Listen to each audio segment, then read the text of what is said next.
Additional funding was provided by Symbolics, Inc., a major manufacturer of symbolic processing systems for developing and running complex software, and by these companies and foundations.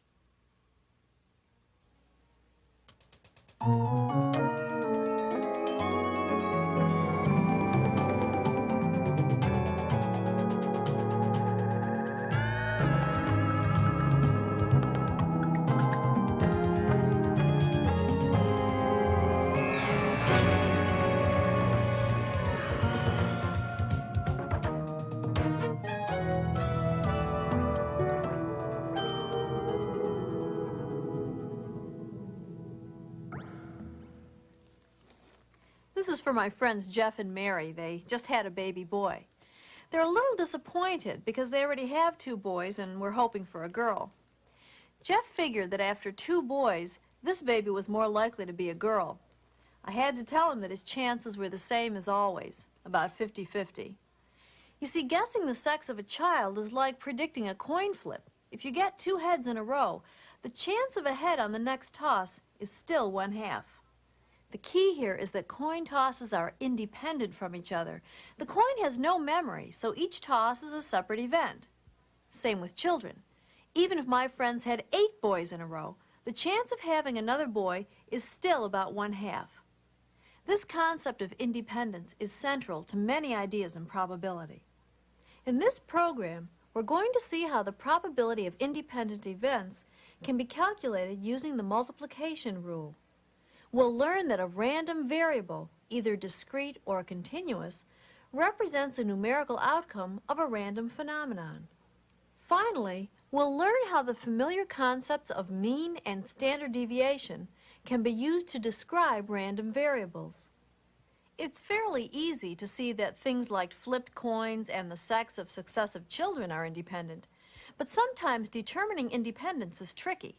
Here's an example.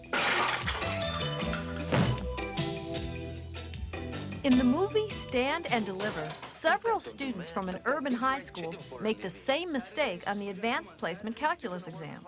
The similarity of their answers leads the examiners to question the students' honesty. There has been no proof of wrongdoing here, only a suspicion of cheating. This accusation was based on the small probability of such similar mistakes occurring if the students had worked independently. X minus 1. What's the domain? X is greater than -1. The film raises the question, were the students' scores similar and therefore not independent because they learned from the same teacher? But when we do have independent events, we can very easily calculate the probability that all of them will occur together. Such calculations are a matter of life and death when the events in question are critical equipment failures. January 28, 1986. The Space Shuttle Challenger is ready for takeoff.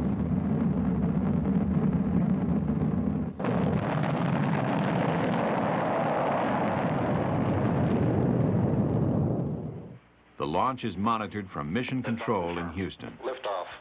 Houston, Challenger, roll program. Roger, roll, Challenger. Good roll, Floyd. Raj, good roll. Challenger, go with throttle up. Roger, go throttle up.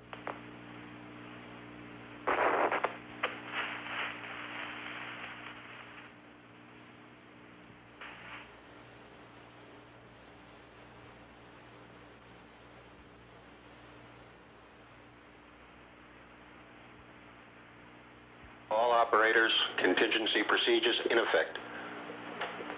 Don't reconfigure your console. Take hard copies of all your displays. Make sure you protect any data source you have.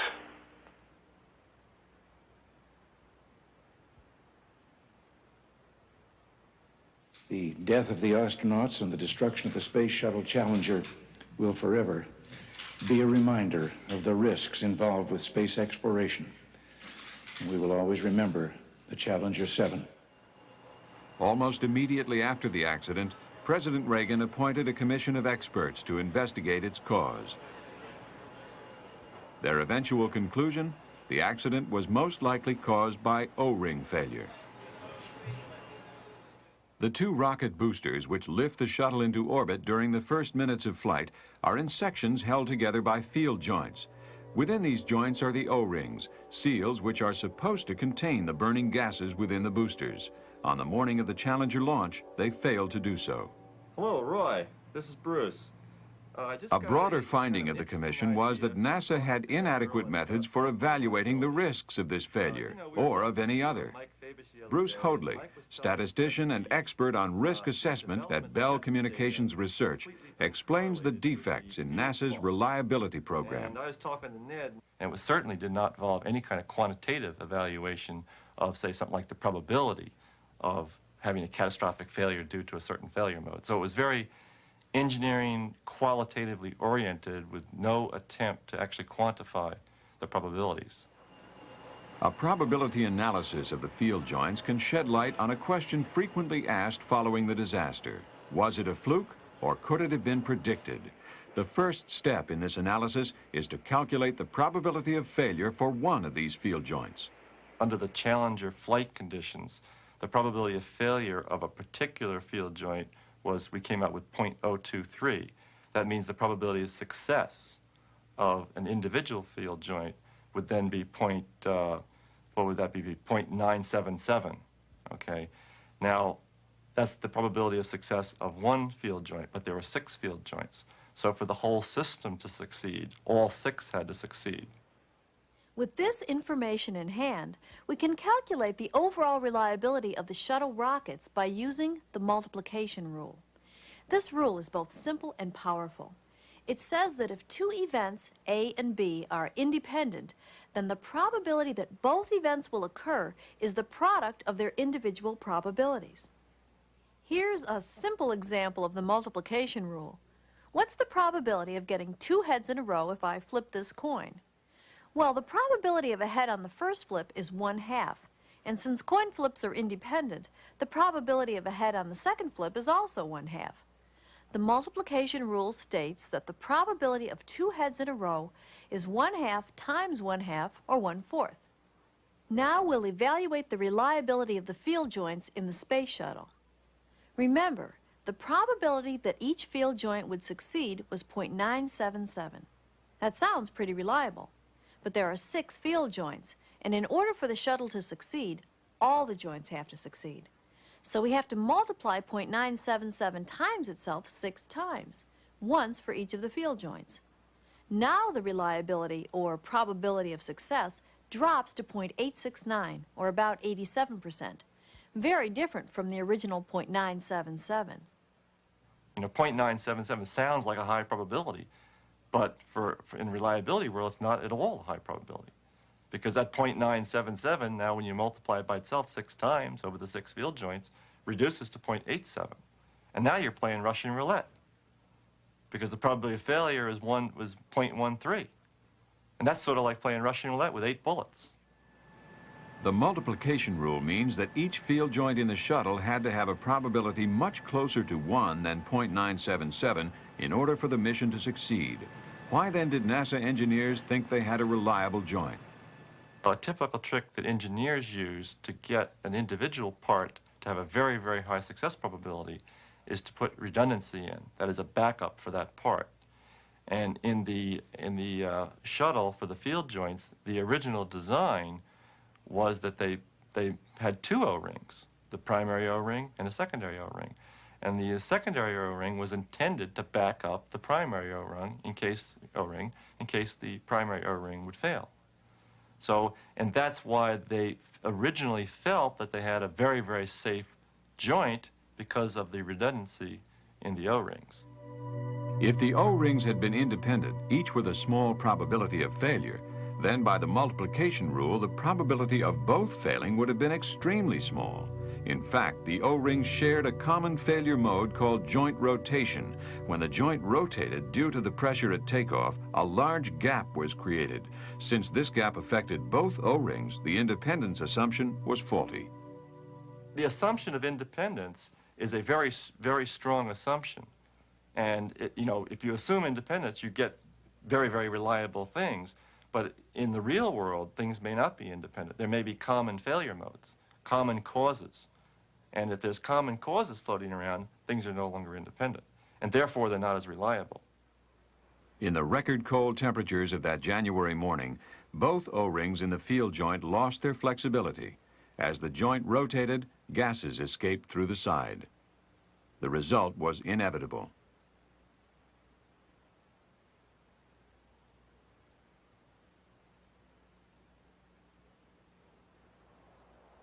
Over 200 improvements were made to the shuttle after the Challenger disaster, including the addition of a third O-ring, which is truly independent from the other two. 3, 2, 1, 0, and liftoff! Liftoff. Americans return to space as Discovery clears the tower. Despite a successful launch of the Discovery in September 1988, the acknowledgement and calculation of risk must continue to play a primary role in the shuttle's future. You have to keep in mind that the shuttle system is a very, very complex system, and many of the components are still state-of-the-art. It still has a relatively high probability of failure. That's okay. That's okay to have that kind of risk, but they should acknowledge that they've got that kind of risk, and they should build the program around an admitted knowledge of that kind of risk, because the probability of catastrophic failure is never going to make it negligible. If you look at the probabilities, it's going to happen once every 5 or 10 years. And therefore, they ought to have the factory open, ready to go to build the next one, because the space program's got to continue on. It just can't die. Thank you, touchdown.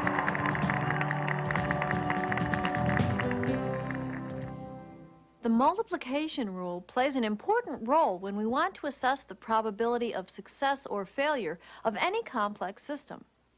When using that rule, though, remember to be careful of two things. First of all, you must be sure the events in question are truly independent. Second, don't confuse independent events with disjoint events. The two describe very different relations. Disjoint events have no outcomes in common. The outcomes are mutually exclusive. Remember our example of the traffic model? We could calculate the probability that the next car entering the intersection would be a fast or slow car, because no car is both fast and slow. Disjoint events, therefore, are not independent. After all, if one occurs, then the other can't occur. Events are independent if the occurrence of one does not influence the occurrence of the other. Here are the rules for finding the probability of two events. If the events are disjoint, use the addition rule to find the probability that one or the other occurs, like finding a fast car or a slow car in the intersection. If the events are independent, use the multiplication rule to find the probability that both occur, like getting two heads in a row. In all of our examples up to now, the outcomes of random phenomena have been non-numerical. Heads or tails, boys or girls, and so on. But because statistics is concerned with numbers, we're most interested in random numerical outcomes. A random variable is a numerical outcome of a random phenomenon. We call it variable because the value varies when repeated. Converting random phenomena to numerical form isn't really very difficult. It's a matter of labeling. In our coin flipping examples, for instance, we can simply call x the number of heads that appear when 4 coins are flipped. Let's toss the coins. Heads, tails, heads, heads. So in this case, x equals 3. Toss them again. Heads, tails, tails, tails. So x equals 1. The random variable x takes randomly varying numerical values. Notice that there are only 5 possible values for x in our coin flipping example: 0, 1, 2, 3, or 4. This means that we're dealing with a discrete random variable. We call it discrete because it can take on only a finite set of values, usually just whole numbers. Compare that with another example of a random variable, the weight of babies. Clearly, the weight will vary smoothly. It can take on any fractional value at all, between about 1 pound and 23 pounds. We call such variables continuous random variables because they change continuously over an interval of values. To make the difference between the two kinds of random variables clear, here's a little quiz. See if you can identify whether the following random variables are continuous or discrete. the total number of points scored in a basketball game, the lifetime of an average human cell, the number of people in line at a supermarket checkout counter, the depth of a snowfall, the failure time of a mechanical part. To describe one of these variables graphically, we'll look at the number of points per game scored by one professional basketball team over the course of a season. We'll put the number of points on the horizontal axis, relative frequency on the vertical axis. So for instance, we can say that 95 points are scored about 20% of the time, while a low-scoring game, 80 points, occurs just 5% of the time. And very high-scoring games are extremely rare. Now, we've just constructed the same kind of relative frequency histogram we've seen in previous programs. But since probability can be thought of as long-term relative frequency, we can also view this graph as a probability histogram for a very long series of trials. In other words, information about what has occurred in the past can be used to assess probability in the future.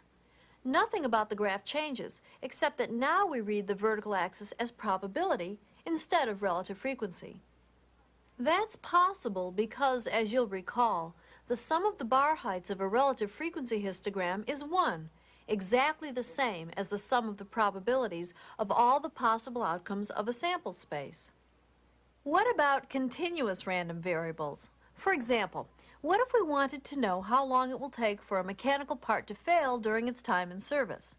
It could be 1 year, or 1 year and 2 months, or 1 year, 2 months, and 5 days, and 2 hours. We can't use a histogram here because we need an infinite number of bars to represent it.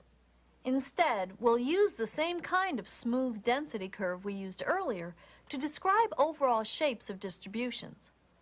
The interpretation of the graph is the same as for a histogram. Area under the curve represents probability, and the total area equals 1. So you can see that the probability of failure of this part is highest at this point and drops off sharply after that. It becomes progressively less likely that any part will last much longer. We can use this to assign probabilities, not to individual outcomes, but to ranges of possible outcomes called intervals. We do this by measuring the area under the curve for that interval. This density curve allows us to find the probability of failure by any given time. Now that we've got a good feel for discrete and continuous random variables, let's take a look at how scientists are struggling to understand a particularly dangerous random variable. What's the matter? Earthquake! An earthquake in Los Angeles in 1933 interrupted the filming of this W.C. Fields film. The quake killed 115 people and destroyed large parts of southern Los Angeles. It just shook and shook and shook, and the wall just opened up. The 1971 L.A. earthquake registered a relatively mild 6.4 on the Richter scale. Still, the destruction was enormous. With the San Andreas Fault running almost the entire length of the state, Californians have a special reason to care about earthquakes, even though many of them choose to ignore the risk. I'm fatalistic about it. It's going to happen, it's going to happen. I don't believe it's going to happen, so I just don't, give it a second thought, Am I prepared for it? I don't even really think about it. One reason it's difficult to prepare for earthquakes, either psychologically or on a public policy level, is that they are an essentially random phenomenon. Although we know that they are going to occur, we don't know exactly when. This randomness makes accurate short-term predictions extremely rare. Why an earthquake happens today and not yesterday or not tomorrow, we don't know at this point. And that's the sort of information we need to understand to be able to predict earthquakes. One of the reasons we don't understand it is we just don't have enough data. And it's a rather sick thing for seismologists. We sit around waiting for earthquakes and are real happy when we hear that a large earthquake has occurred. It might be sick, but it makes sense. The more earthquakes there are, the easier it is to detect patterns. And patterns are what's needed to detect trends and calculate probabilities, the keys to long-term earthquake prediction. The first step in finding these probabilities is to look at a fault segment's seismic history. When did major earthquakes occur, and how long is the interval between them?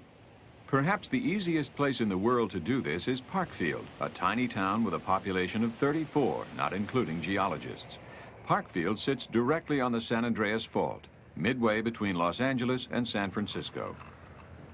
There has been an earthquake in Parkfield in 1857, 1881, 1901, 1922, 1934, and 1966, one roughly every 22 years. This frequency and regularity make Parkfield an ideal earthquake laboratory. Using the time interval between Parkfield earthquakes as the continuous random variable, the USGS can calculate probabilities with the help of a normal distribution curve. The mean interval between earthquakes is 22 years. The standard deviation is 3 years. Since the last earthquake was in 1966, 1988 falls at the mean. Using a distribution curve like this one and advanced probability techniques, the USGS issued its first earthquake prediction. There is a 95% chance that there will be a moderate earthquake about magnitude 6 in the Parkfield region by 1993. Most sites along the San Andreas have an interval between quakes greater than 100 years, making data collection much more difficult than in Parkfield. For recent history, the past few centuries, researchers look at written records for mention of earthquakes, but that doesn't get them many data points. In a technique pioneered by paleoseismologist Carrie C. and performed here at the Pallet Creek site by graduate student Pat Williams, geological evidence is used to date prehistoric earthquakes. Over thousands of years, layers of sand and silt are laid across an active fault. These layers shift during a great earthquake. By dating these layers and measuring how much they shift, a record is created of the size and frequency of earthquakes for this fault segment. We've identified the earthquakes. We know there have been 12 great earthquakes in the last, since about 260 AD, the last being 1857, the average then being 145.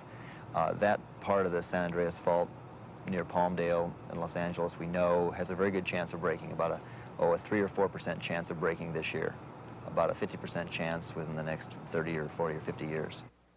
Similar probability calculations have since been done on many fault segments which affect Los Angeles. In a U.S. Geological Survey report published in 1988, the following probabilities were released. Over the next 30 years, the Mojave Desert segment has a 30% chance of having a major earthquake, San Bernardino Valley 20%, and the Coachella Valley 40%. Using advanced probability techniques, the report further concludes that there is a 60 to 70% chance that any one of the sites which affect Los Angeles will have an earthquake in the next 30 years. Beginning in just a very few minutes, you'll see what happens when A frighteningly high probability, but one which should make realistic planning possible. As a society, it's tough to get motivated when you think something could be either 10 years or 10 centuries off. So, for example, the southern half of the San Andreas Fault has an average interval between earthquakes of about 145 years. We've now come 129 years. So since the actual interval varies about that 145 years by several decades, we have good reason to start planning or to accelerate our planning for that event. Since probability distributions such as intervals between earthquakes or failure time of mechanical parts can be described by histograms and density curves, we can apply the familiar concepts of mean and standard deviation to these distributions. At the moment, we're going to stick to calculations for discrete random variables. The calculations for continuous random variables are identical in principle, but require more advanced math. Calculating the mean of a discrete random variable is straightforward. Here's an example. The Coca-Cola Corporation was interested in how much Coke was served in restaurants, but that depended on how much ice was put in the glass first. So Coke did a study of the number of ice cubes put in drinks. Constructing a graph like this makes it easier to see what's going on. Here are the various numbers of ice cubes and the probabilities of each number. The formula for finding the mean mu of a discrete random variable is multiply each outcome, called A, by its probability, P, and then add them all up. Doing this for our data, we find that the mean equals 3.25. In other words, if we randomly sampled a large number of cold drinks, we'd find that the average number of cubes per drink was 3.25.